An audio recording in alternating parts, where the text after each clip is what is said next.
This is the FCB Radio Network. Real talk worldwide. Online at fcbradio.com. Hey, everybody. Welcome to another edition of Just Listen to Yourself with Kira Davis. I, of course, am your host, Kira Davis, and this is the podcast where we try to make critical thinking sexy again. I don't know if it ever was, but I am increasingly dismayed by the tone of political discourse in our country. This is a big reason why I started this podcast. And I directly attribute that to the fact that so many of us, I think we're all guilty of this, because talking points are good. Talking points are fine to have. They help condense big ideas into bite-sized pieces that you can have in a short conversation. Or if you're like me, you got to go on TV and radio and you only have 2 to 3 minutes to make your point. Anyways, talking points are good. They're not always bad. They become bad when they become the crutch, when they become the thrust of your argument. And I do believe that we have become a talking point society, and we have lost our ability to distill our ideas while at the same time not bleeding them of the meat, bleeding them of their relevance. So right now we're talking at each other in talking points, and we haven't really thought through them. And so all the nuance is gone, all the nuance is dead. And that makes it easier for simple-minded people to misunderstand each other, right? And I am being a little bit insulting by using the term simple-minded. I mean it exactly how it sounds. I do believe we're sort of creating a simple-minded culture.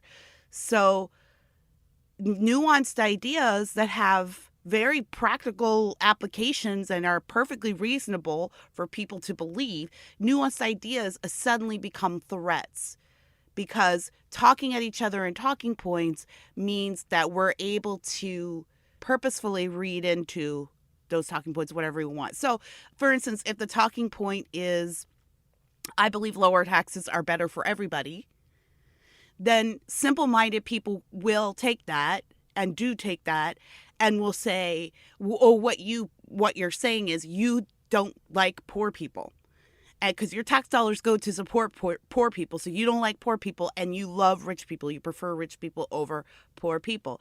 That is a simple-minded distillation of a very nuanced point about how markets work and how job creation works and how savings works and how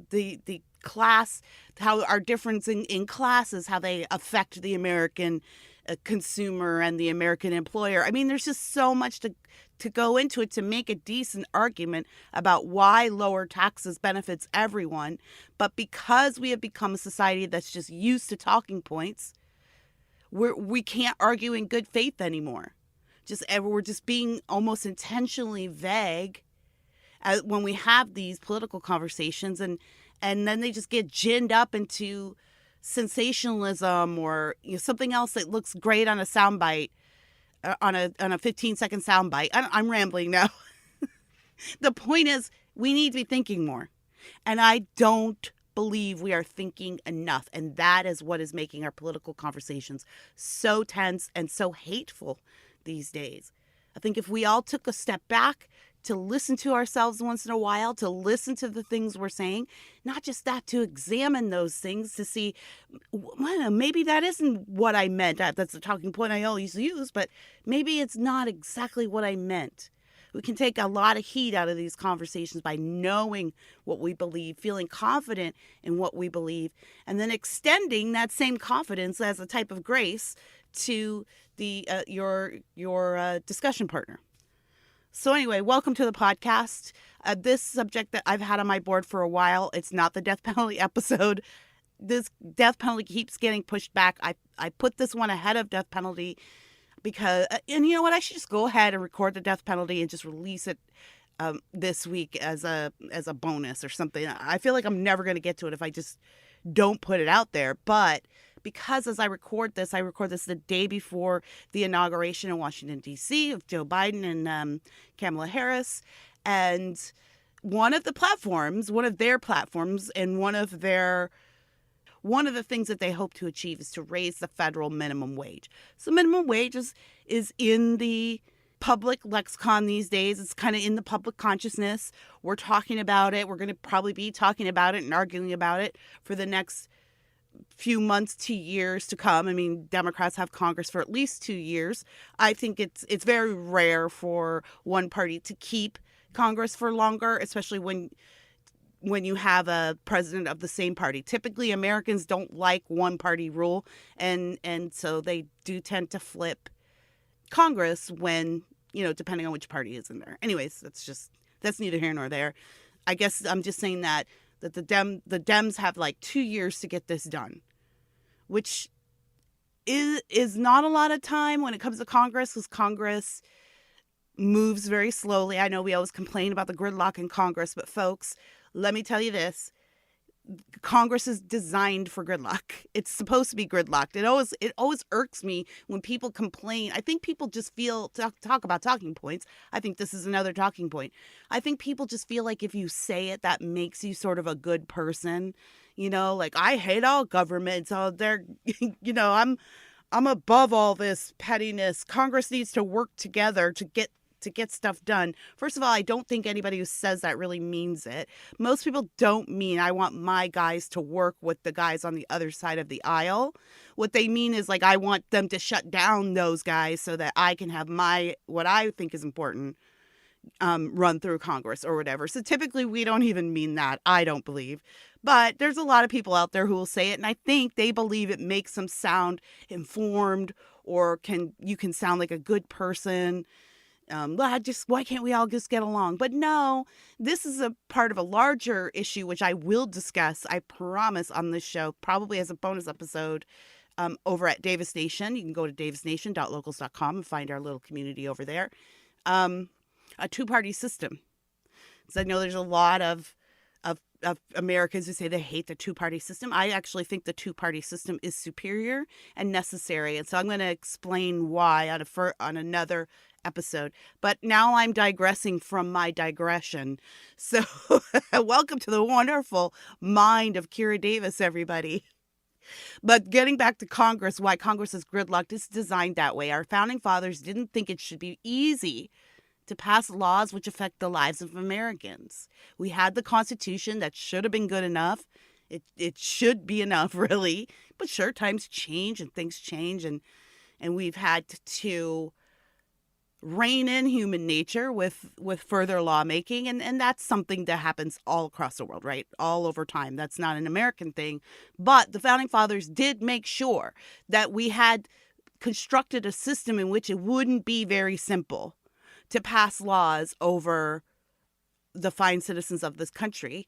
And you can look at a place, we have a place in the United States right now where that happens, where it is almost nothing to pass a law, and no law that gets proposed gets turned down. And the name of that place is California. And it's like a frickin' crap show here. We are a true democracy here in California, and it's scary, let me tell you. It's not a good thing. So don't worry about Congress being gridlocked. It's supposed to be that way. I say all that to say the Democrats probably won't get all of their agenda pushed through before the next election, in which Congress is sure to flip again.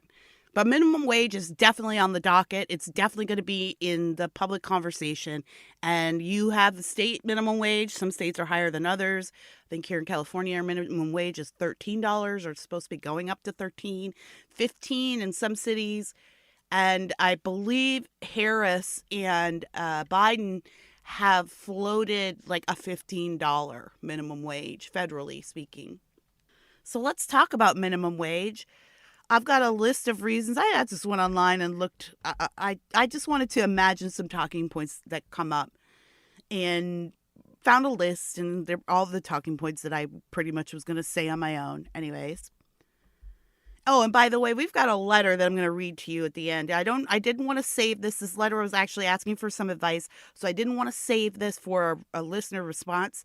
So hang tight, make it all the way to the end.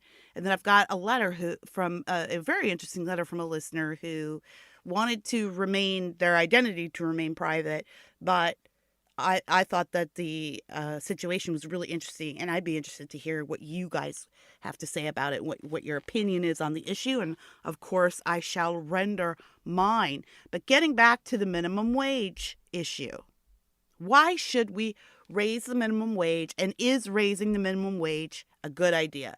I'll say it at the top, and I'm going to defend my position, which I think I can do reasonably. Obviously I do, or I wouldn't be doing this podcast. I think that minimum wage is garbage.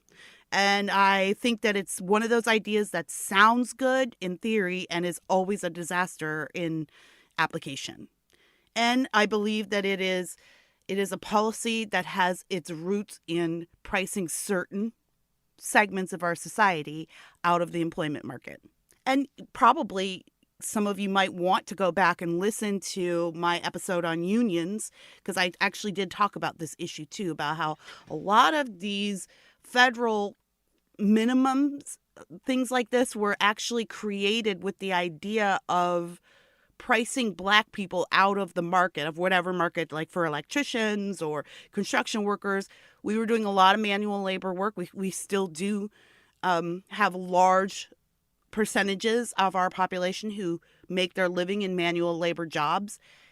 We had the skills, and because we lived very differently post-slavery and through the Jim Crow era, which is to say we were very poor, most of us, right? And most African Americans were.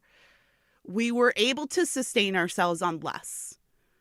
You could put in a cheaper bid for a contract. You could start working at a cheaper hourly rate. We do the same here, especially the rich, the wealthy among us, who are always happen to be the most vocal about closing the wage gap and and pay equity. And a lot of them have illegal immigrant house staff or landscapers or nannies or whatever, because those people come in at a cheaper rate. And you can do whatever you want to them, right? Because they're not underneath the umbrella of, well, actually they are underneath the umbrella of U.S. law, but a lot of them don't know that. And then the other thing is you have this leverage on them. So I don't know, just pointing out a little bit of hypocrisy there. There's a saying, you'll hear a lot of opponents of minimum wage say the real minimum wage is zero. And so I'm going to explain that too. And I think it's a great explanation for why I don't approve of the minimum wage. Certainly not at a federal level. I think if you do it in your state, at your state level, that's one thing, because we have states' rights. We're a republic. So I might not agree with it, but as a citizen, I'm given the chance to vote on whether or not my representatives approve of this. Federal minimum wage, no, I absolutely do not. And one of the reasons why I oppose it federally as opposed to wholeheartedly, I oppose it everywhere. But again, I think states can decide for themselves, and even counties and municipalities can decide. But federal minimum wage is not a great idea. It's kind of picking winners and losers because the cost of living is so different all over this country. We've been dealing with this with the stimulus payments. You know, some people were saying, oh, I'll give you $600, or I'll give you $1,400. What did we land on? 14? I don't know. I didn't qualify for anything, but because it's so stupid that we base this on 2019 income, which is government at work, folks. Ronald Reagan was right. The scariest words in the human language are I'm from the government and I'm here to help. It's never a help. Anyways, the point is that there are a lot of people who live in a place where $600 could go very far. But if you live in Los Angeles, it's less than a week of rent. It's like a couple of days of rent. You know, gas is $4 a gallon here almost, and it was almost at $5 earlier this year. My car tags on my 2012 Kia are like $250 a year. You know, the cost of living here is much higher than it is in Sioux Falls. So it's wrong to kind of set a federal minimum wage when for some people in some areas that minimum wage would be $15 an hour in a place like Sioux Falls. You'd be making wealthy people out of McDonald's workers. But let's get into that, because I can already hear some of you. That's the point. to my mind, the point you're making is wealth redistribution, which I'm never going to be for. That's a communist idea, and it's not good. And that's what our tax system currently is in a lot of ways. It's a system of wealth redistribution. How do you get a refund if you don't work? If you haven't worked and haven't had a job all year, how are you getting a refund? You're not getting a refund. You're getting my money that I paid in taxes because I worked all year, right? Or my neighbors or her moms, whoever, me, the royal me. So one point that people make is, hey, you know what? The current minimum wage, wherever it is now, I think the federal minimum wage now is like $7 an hour, or $7, right? It's $7 an hour. I think so. $7.25. And people say that's not a living wage. You can't live on $7.25 an hour. You can't pay rent on $7.25 an hour. You can't raise a family on $7.25 an hour. The answer to that for me is you are not meant to raise a family on $7.25 an hour. A minimum wage job is not a career. It's not supposed to be a career. Now, there are a lot of people who start at minimum wage jobs and stay in that type of job. Cook might become the line cook, or might move his way up to being a chef one day, or might always be a cook. I mean, there's nothing wrong with there's nothing wrong with always being a clerk at a gas station or whatever. Like, if that's what you want to do, then that job has every bit as much dignity as the idiots sitting in Congress right now. To my mind, the point is that minimum wage jobs are not the type of jobs you raise families on. And if you're trying to raise a whole family on it, you're doing something wrong. Well, Kira, what about all those people who can't afford to get or don't have the education to get a better job or can't? Well, here is the way things work in America. First of all, you start at a job and you work your way up. If you start at McDonald's and you make $7.25 an hour, we are always having minimum wage protests downtown LA. LA is a big union town. They're always asking for the minimum wage to go up. And of course, those are union-backed protests. And what they were trying to, I believe, unionize McDonald's employees. And so one woman was protesting. I covered the story a couple of years ago. And she said, I'm a 26-year-old mother of 3, and this is my only job. And I've been working this same job for 6 years. I've worked at this same McDonald's for 6 years, and I've never had a raise. There's something wrong with that. If you've been working a minimum wage job for 6 years, you came in on minimum wage and you've never been offered a raise, there's either something wrong with you, and so you need to figure out how you can advance. Maybe you're not doing the job you're supposed to be doing. Maybe you have a problem showing up on time and your employer has just been nice to you and kept you. There's something you're not doing, or you have a terrible employer, in which case you need to find another job. See, you're not obligated to have the job that you get. You have no right to keep it. That's not how employment works. You come in low, you come in at the bottom of anything. At McDonald's, at the newspaper that you work at. Newspaper, that's funny. The blog publication you work at the bank, wherever you come on the lowest level, and then you work your way up. And as you impress your boss and you get your work done and you please your clients, you get raises, you get promoted. And that's where you get a job that supports a family. You're not meant to support a family on $7.25 an hour. And if you started a family before you could afford one, that is not your employer's problem. You have two options: work harder so that you can be more valuable to the company you serve, where you're employed, or leave and find another job. This is America, and nobody is forced to stay in a job that they don't want. This is my issue with teachers' unions and not wanting to go back to school with all of the COVID stuff. I certainly can relate, certainly, to any adult. It's not really the children that we're worried about at this point. I can certainly relate to any adult feeling apprehensive about going back into a crowded classroom or going back to work and being around kids that are little germ factories anyways. But I don't think you get to hold the students hostage. I think you just go find another job. That's how you take care of that. Let somebody else who doesn't mind taking the risks, whatever may be involved in going back into the classroom. There are plenty of people out there who will do that, who feel fine about it. So we have this idea that teachers are entitled to their jobs, but nobody in America is entitled to their job. So if you are not getting paid enough at your minimum wage job and you haven't been offered a raise in 6 years and you think that's unfair, you need to find another job, or you need to find out if you've done something, if you're not doing something that is keeping you from, being upwardly mobile in your business. It's your responsibility is what I'm saying. It's not the employer's responsibility to make sure that you make enough money to support a family of 4 on. That has nothing to do with why they run their business. Those are all considerations that you as an adult make for yourself.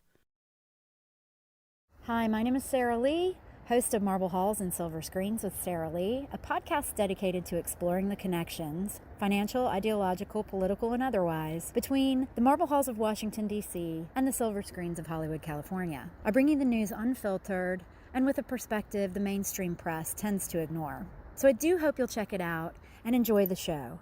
Download Marble Halls and Silver Screens with Sarah Lee at Apple Podcasts, iHeartRadio, or wherever you get your podcasts today. Some people say, well, the majority of people support minimum wage. I found this study that said 80% of the people that were surveyed responded that they support raising the minimum wage. 93% for Democrats and 66% for Republicans. But even still, that's a lot of people. The number that matters here on who supports this and who doesn't is how many business owners support it and how many non-business owners support it. Frankly, I don't think that it's that if you're an employee and you don't own anything, I don't consider your opinion on the issue as valid as somebody who owns a business, right? Because that's the person who's doing the books. You're just getting the paycheck every week. But an employer knows what goes into their business, what their margins are, what they factor in all of your benefits when they're pricing their products. They factor in how much your healthcare costs them, how much your IRA costs them. If you have any of that, they factor in how much your workman's comp and unemployment insurance, all of this stuff that your employer has to do that you probably never see and never know about. If you don't own a business, you have no idea how much the government bites out of you every week. So all of these things are going into the calculations they make for their businesses. And you know how many employees you need. I have a big paperclip company and I got a lot of orders. I cannot make this company work at current volume with less than 20 employees. But if the minimum wage, and 10 of those are minimum wage jobs, they're just, factory floor jobs, and you've got room to move up in the company, but that's where everyone starts, on the floor at minimum wage.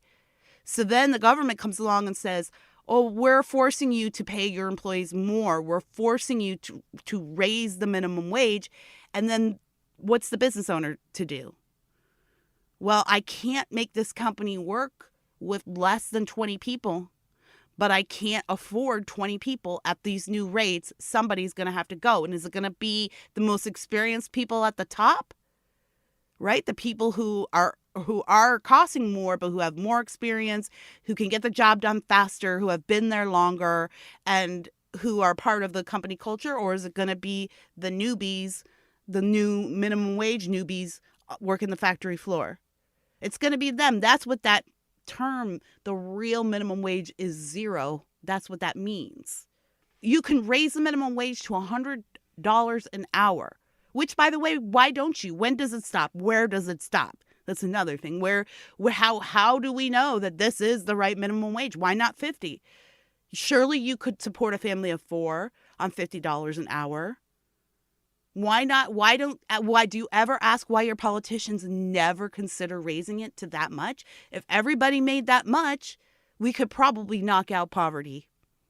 They don't, because they know it doesn't work. Them raising the minimum wage is just to placate the people who never think about what it means to raise the minimum wage. It's just giving out candy. That's what it is. 'Cause even our lawmakers know that it's useless. Anyways, I'm getting ahead of myself here. So your employer knows the margins, and if somebody's got to get cut, it's going to be the guy at the bottom, and it's going to be the newest guy. And then that's 2 or 3 or 4 jobs taken off the market altogether. It's useless. This new magical $15 an hour minimum wage is useless to the guy who got fired because we had to raise the minimum wage. So, of course, people support it. People support it when they don't have to make payroll every week. And then there's that other assumption also, which this annoys me. There's this assumption that if government doesn't make you do it, that no one does it, right? That it's the idea that if employers, every business owner is a horrible person and they're just terrible and selfish. And the only reason they got into business is to line their pockets and be rich, which is hilarious because I think something like 90% of small businesses work on a razor thin margin. People do it because they love it. But now if your employer, in order to run the company, now the company's got to get smaller because he can't get this product out, can't get these paper clips out in the same volume with only 10 employees as opposed to 20. So he's got to cut his volume. So that's the economy shrinking right there. That's someone's economy. It's his economy. It's his town's economy, right? All of the stuff that trickles down from his profits, such, buys his kids hockey lessons and gets a new piano for his daughter, or maybe gets his house renovated. Like, these are all things that contribute to the economy. Now that spending has shrunk too, and you've eliminated permanently 10 jobs that were supposedly going to, support a family of 4 on minimum wage. Now all that's gone. The real minimum wage is 0. So yeah, of course people think that to speak it out loud sounds good. But it's not that employers everywhere all over are greedy a-holes. They understand the margins. And a lot of them, there are plenty of employers that paid their employees a starting wage above minimum wage. Look at In-N-Out. I think In-N-Out starts at like $3 above minimum wage. They're a non-union operation and one of the most successful fast food chains in the nation. So it's not like that the government doesn't make people do it, that they won't do it at all. That's not how it works. And again, this adds to the freedom that your autonomy, you have the autonomy to make these decisions on your own. This adds to that argument. If you want an employer that's going to start you at $3 above minimum wage, you don't go apply at McDonald's, you go apply at In-N-Out. And then if you like In-N-Out and you want to support a family of 4 and you would like to start a family, you start thinking about how you can earn more money. Not how can I force the employer to give me more money? How can I earn more money? It's a silly idea that no employer is going to do it unless the government forces every employer. The government doing this could force a lot of employers to shut down.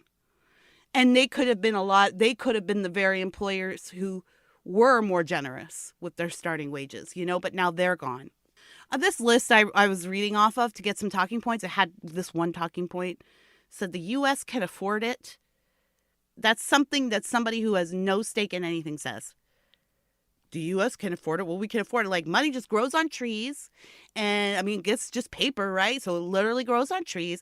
The U.S. Mint could just print more of it if we need more. Like, you have no idea about what happens to the cost of living, inflation, stagnating economy. You have no idea. The U.S., quote, the U.S. can afford it. Okay, maybe the U.S. can afford it, but can your neighbor afford it? He owns a restaurant that makes 0.5% profit off of, out of every day, their profit margin is just above 0.5% above operating costs. Razor thin margins, razor thin, especially the restaurant industry. Can that person afford it? See, that's why we need to examine our talking points. What a vague thing to say. It sounds good. It sounds really good. You sound like a good person. Hey, we're rich. We're the wealthiest nation on the planet right now. We can afford to be more generous. That sounds good, but who's the we? If you don't own a business and you think that this statement is true, that the U.S. can afford it, if you think that this statement is true, can you afford to do what you do on less money? Because someone is looking at you thinking, you know what, they could be a little more generous with their money. They can afford it. Can you, if you're in IT, I know IT guys get this a lot. And I've abused my IT friends in the past too, because I did not understand the amount of labor that goes into your job.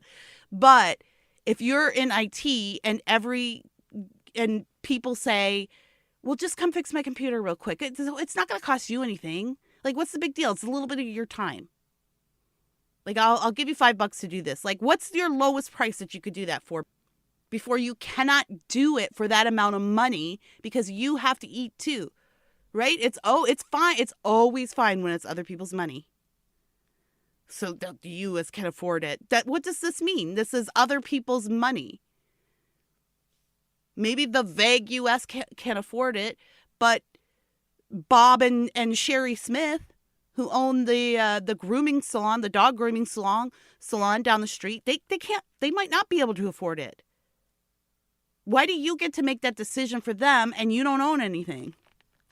They should make those decisions, those considerations for themselves in their business. If they want to stick to what the federal government says the minimum wage has to be, then they can. And if they want to offer employees more, they can. Those are the decisions that they should make, and then the people who work there should make the decision, do I want to stay for this amount of money, or do I want to go find a job that treats me better? I don't know why we have this obsession with wanting government to make all our decisions for us.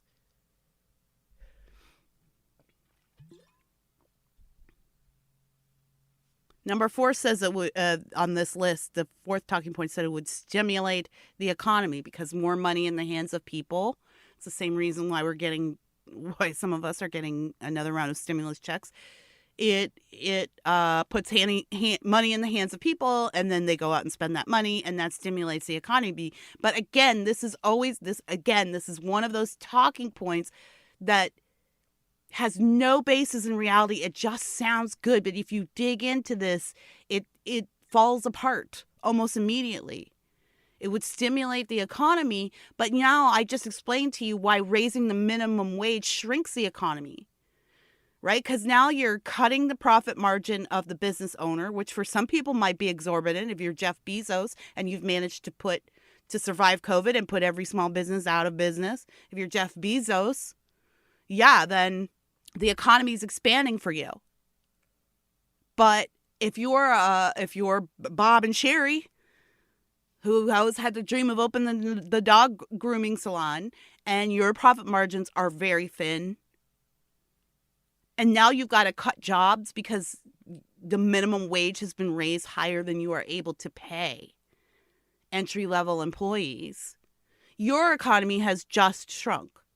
Now, literally it's shrunk, right? Your business has shrunk. You have fewer people working there. So that's fewer jobs in your town. So those are jobs and taxpayers that are taken out of your local economy and and the federal economy, just to be honest, those are gone. So that's shrinking.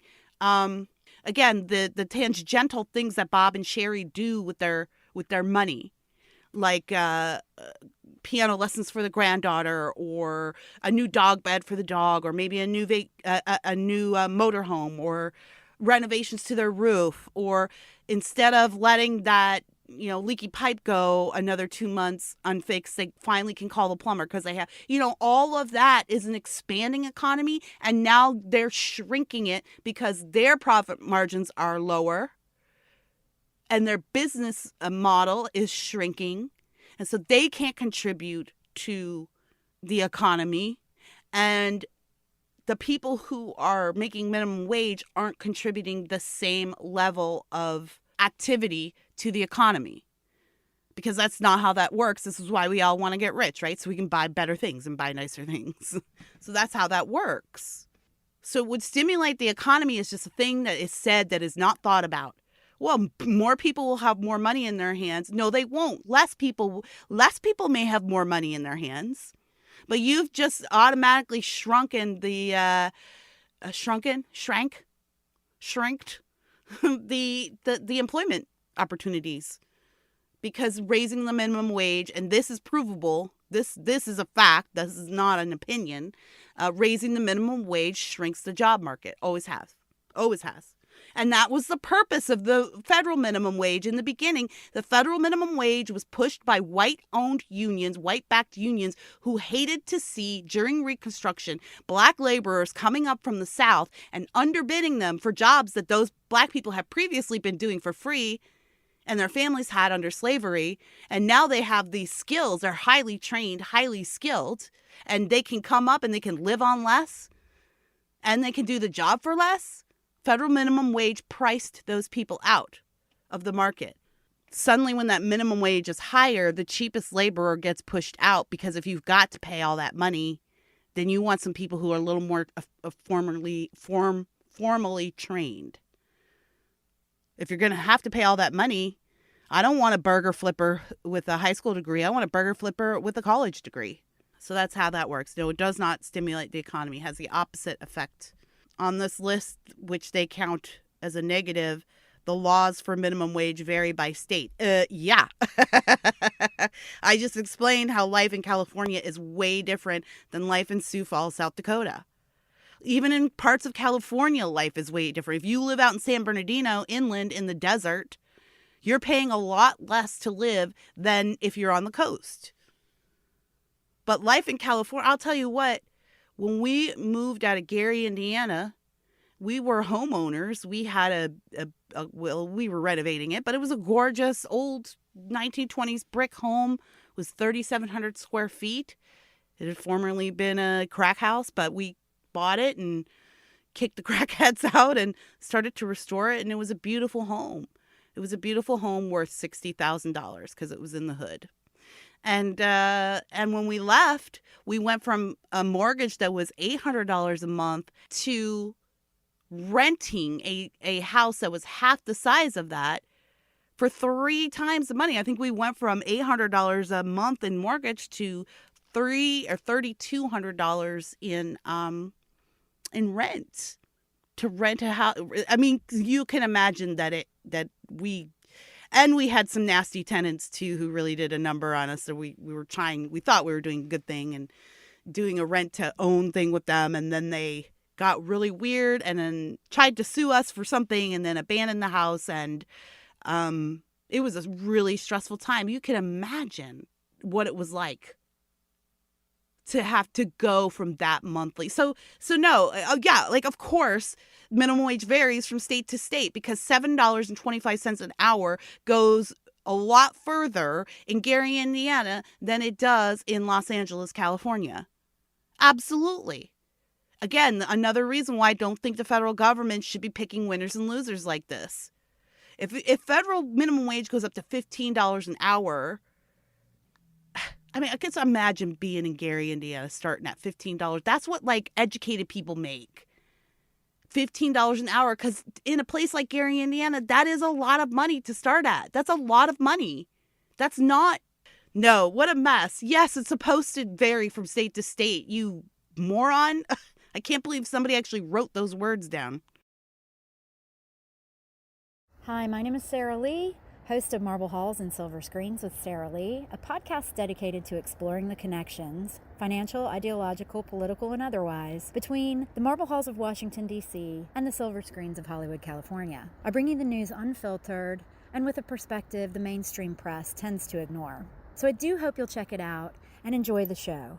Download Marble Halls and Silver Screens with Sarah Lee at Apple Podcasts, iHeartRadio, or wherever you get your podcasts today. Finally, here's another thing that people say about why it's a good idea to raise the minimum wage. People say it will reduce poverty. If you pay people more, they'll be making more, there'll be fewer poor people. But this goes back to the shrinking economy argument of the minimum wage. I mean, if you have a federal minimum wage at $15 and then you take out, by doing that, you take out a quarter of the jobs in this country, a quarter of manual labor jobs, because now those companies have had to shrink. Not every company is McDonald's, y'all. Not every company is Amazon. So I think there's a lot of people who feel like they're justice-minded when they say this, and they imagine getting the Targets and the Walmarts of this world, and you're not. You're getting the Bob and Sherry's. There's only one Target. There's only one Walmart. There's a million Bob and Sherry's. You'll be getting them. But I get it. So we'll put more money out and more people will have money, and then it'll reduce poverty. Again, this is like a very simplistic view of a talking point that when you dig into it, it doesn't support itself. It can't support itself. Because you have to be ignorant of things like cost of living increases and inflation and what it does to the market when more money is suddenly put in people's hands. College is the best example of this. By the way, why do we always ask? Did I do an episode on this, you guys? I'm starting to get to the point where I can't remember what I've done. I think I did. I'm like, should college be free? But everyone's always asking, like, wait, we need to forgive student loans and the cost of an education is too much. No one ever asks why it costs that much. Why should your college cost $80,000 a year, you guys? Why doesn't anyone ever ask that question?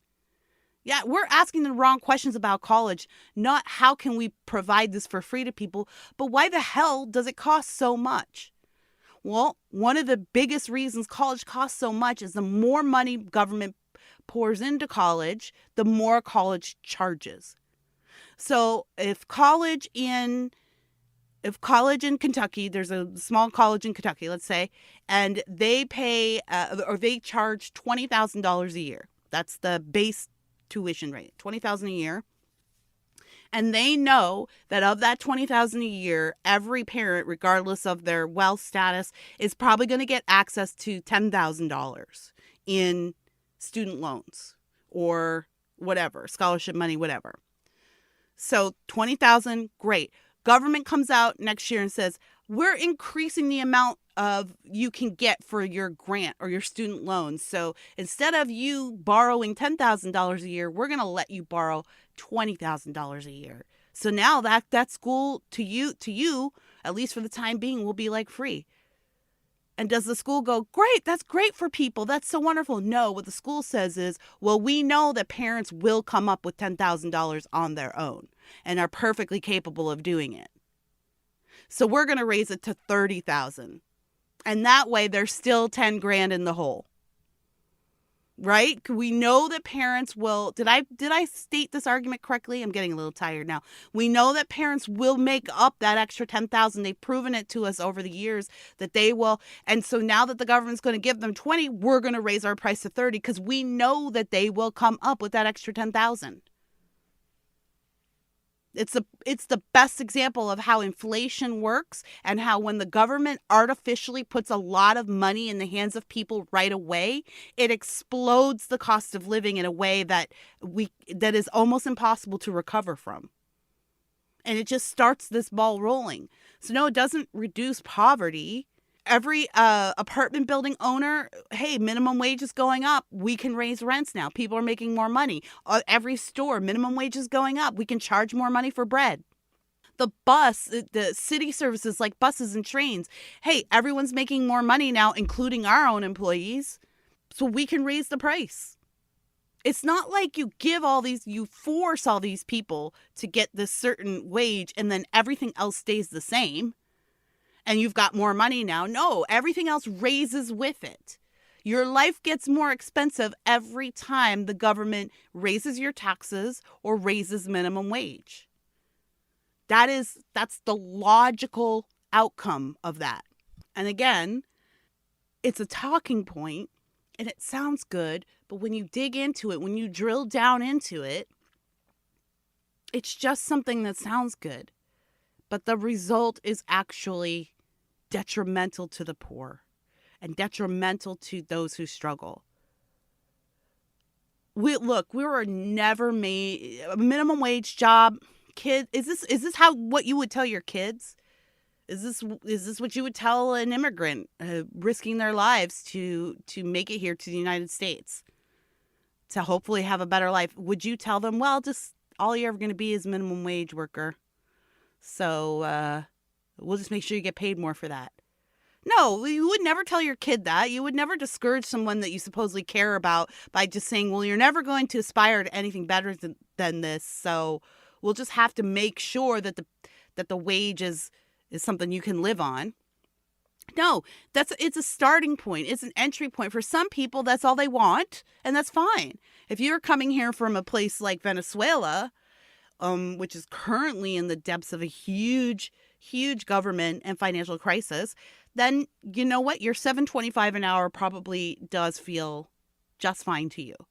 And you came from a place where you couldn't dare to dream to be things like a doctor or a lawyer or a judge or a congressperson. Those are fields that are reserved for a certain class in society. So you get here and you're like, oh, great. All I have to do is go to work and I can live somewhat peacefully. I can imagine for some people, that's what they want. And that is fine. That is totally fine. I get that. But it doesn't make any sense to me that some of you out there think so poorly of your fellow Americans that you don't think they deserve more than a minimum wage job. And you think that that's where they should stay. That's where they should stop. And so if they want to have a family, they're going to have to be able to do it on a minimum wage job. No, the minimum wage job is where you start. In this country, we start places and we go places. We have always been upwardly mobile. We have always been a country that has beaten down new paths. We have the most equitable class system in the world. I know I can already hear people screaming into their mic. But I mean, if you go anywhere else, it's not that it's perfectly equitable or it's not that it's perfect. It is the best one in the world. And I'd like to say something too about this gap, the wealth gap that we're always being beaten over the head with, the gap between the rich and the poor. There's this wealth gap, and it's getting wide. By the way, it is getting a lot wider because of COVID shutdowns. The rich people can survive it. Poor people are being forced to close their businesses with no redress. But I digress again. But yeah, it's getting bigger. Well, the one thing that the people, the socially justice-minded people never tell you is that the gap is getting wider, but it's not a static gap. The distribution of success is always moving up and down in the United States. So poor people are moving up, rich people are moving down the ladder, vice versa. You do well at one point in your life, and then maybe you have hard times, and then maybe you work hard and you earn your way to the top. Again, it is this was why I say that the United States has the most equitable class structure in the world. You can move up and down the class structure depending on how much you're willing to do, how much, how hard you're willing to work, or what sacrifices you're willing to make, compromises. It's not a static thing. And also the gap is good because the gap gives you something to aim for. Everybody who thinks that that everybody would be happy if they were all just the same needs to look at North Korea. I mean, in North Korea, you can't even wear the color orange. Right? I was reading an article about a ministry team that went in. They went in to distribute Bibles, which in and of itself is a very dangerous mission. I mean, there's no outside literature allowed in, and not religious literature, and you can face execution for bringing Bibles in, which white Westerners try to do all the time. So I think the Korean government has gotten quite good at monitoring these people that come in and detecting them. Anyways, they came in under the guise of being a reporter crew or something, and they wanted to bring gifts. They were allowed to bring gifts for people that were helping them. I think they said they were making a documentary or something. But they wanted the gifts to be something practical. That was like how they were going to smuggle the Bibles in with these boxes, but they wanted the gifts themselves to be practical. So they thought, okay, well, mugs. That's a commodity that's not necessarily plentiful. And a lot of North Korean families might only have a few dishes. So a mug, it's simple. It's going to make it past the customs inspectors, and it's something we can leave that we know will be of use to the family. And the customs inspectors rejected the mugs. They had to send the mugs back because the mugs were orange. And you couldn't have orange things because bright colors make you stand out from other people, and that makes it a less equal. It's a sign of inequity if you stand out. This is what the minimum wage people, I believe, in their heart of hearts want. Right? Like, no, I know you're not. I know that's not why you support minimum wage, and I know you don't think that. But I think if you drill down on this, and you drill down on why everything is supposed to be uniform, it's the idea of anyone standing out, a wealthy person standing out. New York is getting rid of their AP classes, advanced AP classes. For a lot of Black kids stuck in the public education system, that was the only distinction that they could grasp that was available to them. It was a way out, a way up and a way out. If you can swing your AP courses and do well in that, you can get a scholarship to a great college that's probably overpriced because of those scholarships. And you can get a way out of your circumstances. There's a lot of people that feel like sticking out, standing out is bad, and we're all supposed to be the same, and we're not. The American dream, in fact, I believe the very nature of the human spirit is to strive and to thrive. I believe that we have an insatiable desire to always be striving and thriving, and so it's best to give people the circumstances to do that under, and not hobble them by simply piling on welfare programs, which is what federal minimum wage is, and then expecting everybody to suddenly be happy. If you've never read C.S. Lewis's Surprised by Joy, it was life-changing to me, and it really revealed some things about the human condition that I draw on to this day when I'm doing these podcasts. And it was the idea that he always thought joy was some point that he was going to get to, something. And that's what he was always aiming at. His compass was always aimed at finding joy. Why couldn't he find joy? But when he had a personal and intense experience with the Lord, he said, I realized that the joy was not in the having, the joy was in the pursuing. So we may look at that wealth gap as unfair, but in a country like America, it's actually it creates joy because we're allowed to pursue that upper class, right? We don't have to be born into our class and stay in that class like you would in some parts of India, say. We have this really flexible class system which is not readily available in most other cultures on this planet. So it is a tool for finding joy. Oh God, someone's going to listen to this and be like, Kira says it's a joy to be poor. You should be joyful to be poor. I'll end it there. I feel like I'm rambling, and yeah.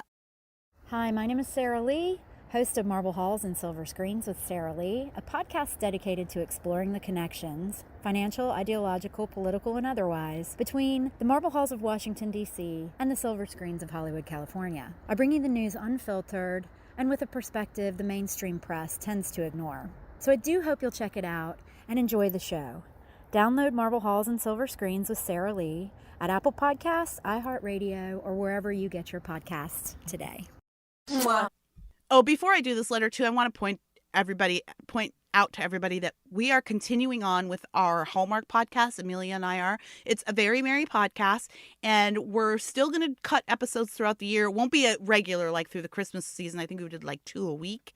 And it's not going to be regular, but we are going to do like a Valentine's Day movie. We're going to do, a springtime movie where we might pop in and do some bonus stuff. So definitely get signed up for a Very Merry podcast. And I desperately need a review on that podcast.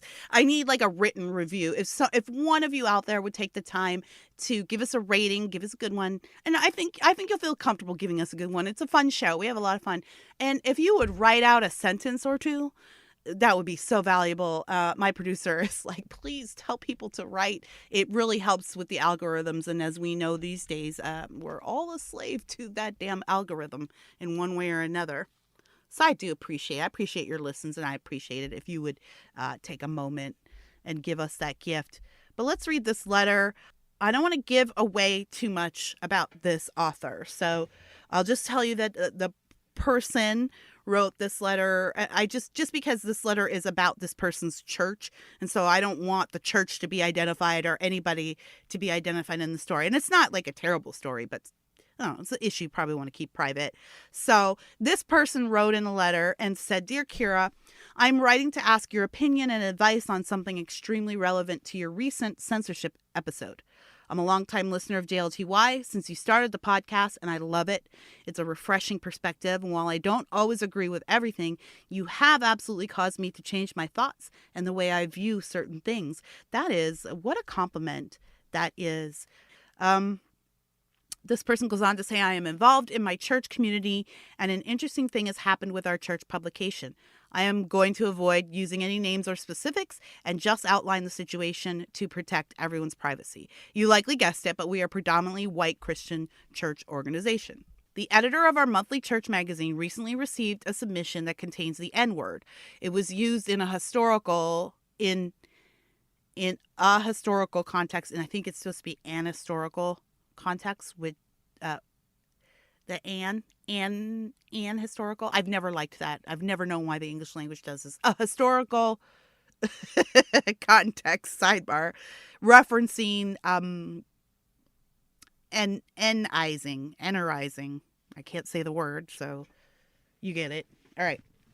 Moving on. The submitter is an elderly Black woman and a reverend in our church who has been a member of the church for decades. The editor has an advisory board, which is in place to advise and make decisions when the editor feels there might be something that is beyond their purview, or in this case, politically charged content. The advisory board is made up of 3 people: the denomination's current president, the previous editor of the publication, and the dean of the denomination's theological school. The intent of the advisory board is to protect the editor and make decisions about content and what is published when it's a question mark. This submission came with the author giving the caveat that one individual was not permitted to give any input on the submission. The author stated that this individual had racist opinions and they had problems in the past. The individual, the author, was restricting access to her article, just so happens to be one of the only 3 people on the advisory board, thus cutting the editor's access to only 2 people who could help make this decision. So was that clear? The author in essence nixed one of the people from the advisory board from reviewing her article because she felt that this person was a racist and had problematic opinions. All right. The president of the denomination replied that they had noticed the word, but because it was this individual who is Black submitting it, they didn't think about it long because the author was Black. The dean of the theological school gave some insight on both sides of printing versus not printing it. The 3rd member of the advisory board was not given the opportunity to see the article. Essentially, the advisory board did not issue any opinion either way, and it was left entirely up to the editor. The editor is not comfortable making the decision by themselves. It is important to point out that the author of the submission also said that she did not want any edits to happen with the article before it went to print. In the editor's opinion, and in the opinion of one advisory board member, the article was fairly poorly written, and the N-word reference was disjointed and did not fit into the context, nor was given proper context within the submission. I am unsure exactly what this question to you is here, but more of what do you think about this situation? Is it appropriate for a church publication to include this word in their pages, sort of thing? You're an editor, a writer, your episode on the N-word and your recent episode about censorship, etc. hits home here. I find myself thinking that your perspective might help our editor to think critically about what the proper choice to make here is. This is why I want, it's a bit chunky, right? But in essence, I guess the question is, what do I think about how the church advisory board dealt with this article? Should they have even printed it? What's their purview here? What might be the solution for the editor be? And I feel like, thank you, dear listener, for being a faithful listener and also for sending this fascinating conundrum. Because I'm not sure I have the answers here, because there's a lot going on here that doesn't have anything to do with what I do, right? Like, the church is involved. This is a church publication is certainly a lot different than what I do as a writer, which is like a political publication. That's a whole different audience. It's a whole different tone. I guess I'll start at the top with this woman coming to the board with her op-ed, having this word in it, knowing that that's going to be a touchy word no matter who writes it. I mean, we had, guys, when I did the N-word episode, we had, like, my producer and I debated for 2 full days. He went and called his mom. Like, we're all black. Everyone in this story is black. And we had to have a back and forth about it, about what I could say, for days. It was that heavy of a subject. So I think that even it just seemed like this woman was so casual about it. And then to deliver it to the people you want to publish and say, by the way, you can't change anything. That's weird. I guess I don't understand the relationship of a submitter to the church publication and the editor or the advisory board. Because again, is this a paid relationship? Is the author getting paid? Like, I do not have a choice. I am an editor at large for redstate.com, but I also have bosses, and I have 2 actually above me. And I can't go to them and just say, I need you to look at this very controversial thing I've written, which includes the N-word, but I don't want you, Jennifer, I don't want you looking at it because, you know, you have some problematic language in your past. By the way, you're not allowed to change a word of it. Like, I can't even imagine. I would be fired.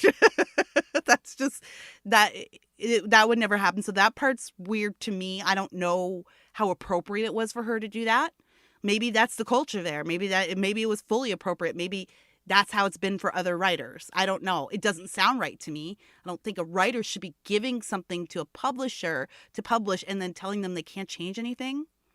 No, and I think the editor needs to keep in mind, regardless if this is a church publication or not, this is a public document, right? This is a public publication. So if the editor feels uncomfortable with the way the language is, then the editor needs to say, no, you cannot publish this as is, or you need to give me the red pen. And I don't know if the editor's a man or a woman. I'll say woman, but I have no idea. The gender wasn't specified, but yeah. So if the editor is feeling like this could create some blowback for us. This could, they're canceling people left and right on the internet for even a joke, for even something that was misconstrued in writing or taken out of context. It's like everybody's so touchy these days. If you're in publication, you have to be so careful. I can't even tell you guys what's been happening behind the scenes at every conservative blog for the last week now that Google and Facebook and Twitter are going nuts. I cannot tell you how much effort and time and blood and sweat and energy has been put into figuring out how we get around the censors, how we get around the blocks. Everything that even hints at a whisper of being out of line gets blocked or canceled. We could have our whole pages taken off the internet. It's a scary time. So the editor has herself to think about, herself or himself to think about, and the editor has the church to think about. How will this reflect on the church? I think that was a chicken move for the advisory board to beg off like that. Isn't that the whole point of the advisory board? The advisory board should have said, no, you don't have the authority to dismiss one of us. We're simply an advisory board, so we don't really work for anybody. But B, We're the advisory board. You don't advise us. We advise you. So that was, to me, that smacked of white guilt. I've seen it happen before. I'm assuming everyone on the advisory board was white, but I'd be willing to lay down that there was some white guilt, but also washing their hands. I mean, that's not cool to leave the editor hanging out to dry like that. Not on an issue like this. That's why when we did the N-word episode here, it was a discussion between me and my producer and his mother. But I'm making it that she's an investor and she's a business-minded person. And plus she's his mama, so she knows more than both of us. But it was a decision that was going to affect all of us. Like, I couldn't just lay that down willy-nilly and then be like, well, you got to deal with it, dude. Put it up. I don't want you to change anything, and I don't want you to bleep out anything. I don't want you to touch this. No, because this is something that affects his business, his brand. There are other shows on the network, other hosts. If we got advertisers pulled, or we became the target of the ire of the internet, it's a partnership. And he's also there as my producer. One of his jobs is to protect me and protect me from blowback on things that may seem reasonable to me, but look differently to him on the back end of the business. And that's, to me, what what the advisory board is there for, and left this editor to hang out to dry. I think the more I talk about this, my dear listener, I think the more I, as the editor, I'd walk away. It doesn't sound like this editor is protected by anyone, so it's great if the advisory board says, well, we trust you, we're going to give you the purview, but what happens when the poop hits the fan? Is this editor I wouldn't even mess with it. And if it's poorly written, then just professionally speaking, no, you have to be able to edit that. And if this person doesn't want it edited, then they don't want it printed. It's like, guys, you can't be scared of common sense because you're white. And I know that these are weird times and white people feel really pressed to be guilty about everything. And a lot of y'all overcompensate, which doesn't bring you more respect. It doesn't bring you more respect. It doesn't. Believe me, when you capitulate like that, the black person who let your white guilt seep out all over them, they didn't go home and talk about what a good person you were. They really didn't. We were probably making fun of you. That's why I'm going to do critical race theory. I got halted on the white, I can never remember now because it's such a white fragility because of the election and everything, but I got to get back to it. But this is what I don't like about critical race theory, is there's no absolution involved in it. There's no forgiveness. There's no repentance.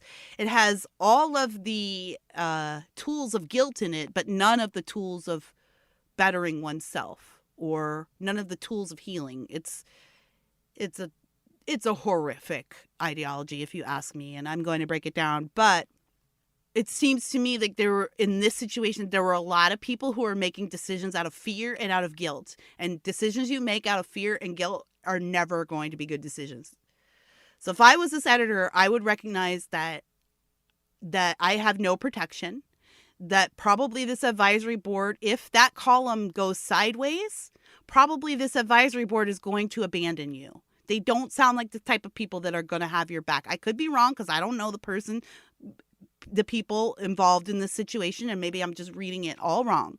So take this all with a grain of salt. I don't know anybody. I don't even know y'all's genders. I don't know, except the lady that wrote the article.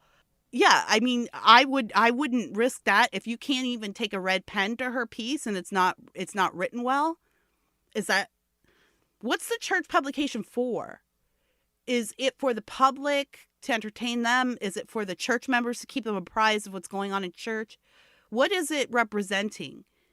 And as is one of the things it's representing excellence? Is it representing, and I think when you're talking about anything that you're doing for God, that you're doing in service of God, I don't think you half-ass those things. I really don't. It's one thing if you got a little 9-year-old kid writing an article, and of course it's going to sound like a 9-year-old kid sounds, but you're going to correct all the misspelling, right? You're going to correct some of the grammar. That's what an editor does. If you can't be an editor I don't know. It just seems to me like this editor is being asked to take all the risk with no kind of protection at all. The editor can't even edit the article out for like grammar errors or spelling mistakes. If you're going to use the N-word in an article, it damn well better be relevant. It better have high significance. That's when you're making a movie, if you want that PG-13 rating, you get one F word. I think you get, and there's a number too. I'm not exactly sure what it is, but I think you get like 2 S words, and you can say damn or hell, and you can only have like blood droplets, but not blood spatter, and you get 1 F word. And Hollywood, when they make the PG-13 movies, they'll really strategize about where to use the F word. And if it's just thrown away, then that was somebody who didn't care about the process at all. But sometimes it's fun to note what they use it on. Like, do they use it for the main character? Did they use it for a little kid saying it? Like, it's fun to, I don't know, that's a nerd thing, but it's fun to see what they spent their F word on. You get 1. You got to use it carefully. It's to say, if you're a writer and you're going to use the N-word, you use that carefully. You don't throw that around.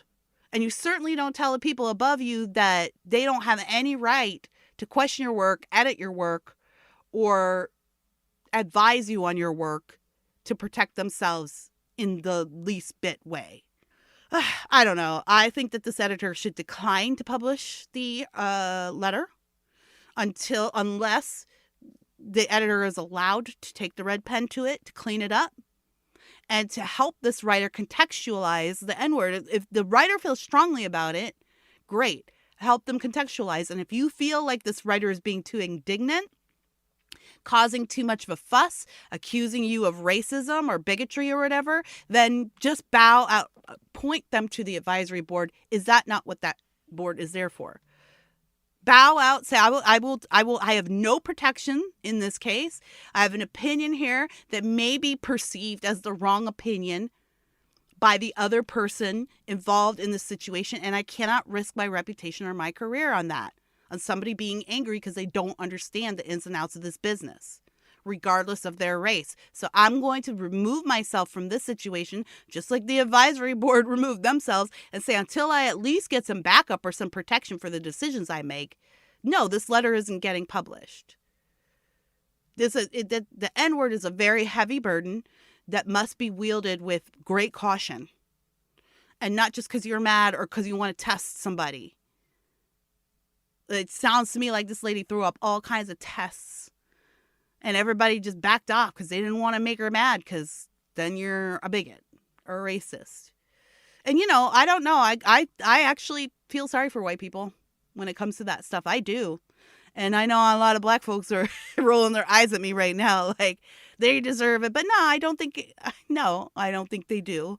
And I think that it's irresponsible to use that type of power to, quote, teach someone a lesson, and you don't know anything about that person's life or who they are personally. I don't know. It's a weird time to be white, and this is something like, I can give you advice, but I'm not white, and I don't have to deal with your situation. So these are things that you guys have to do your own work on. Unfortunately, I just don't have all the answers for you. But I can tell you what I think about certain situations. And in this situation, I do think that you're talking about somebody who's not protected by their higher ups, and so should not engage in anything that is going to be risky. And publishing this as is sounds risky to me. What do you guys think?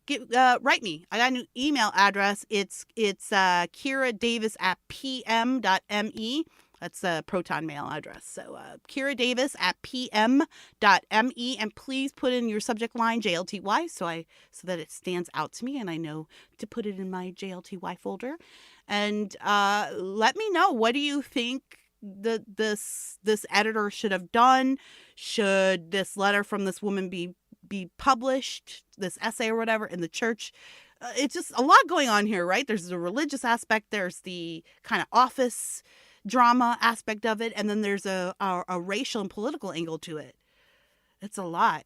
But I do know that as a professional writer, podcaster, I would never, ever, ever, ever go to somebody, ask them to print what I wrote, and tell them they couldn't change a thing.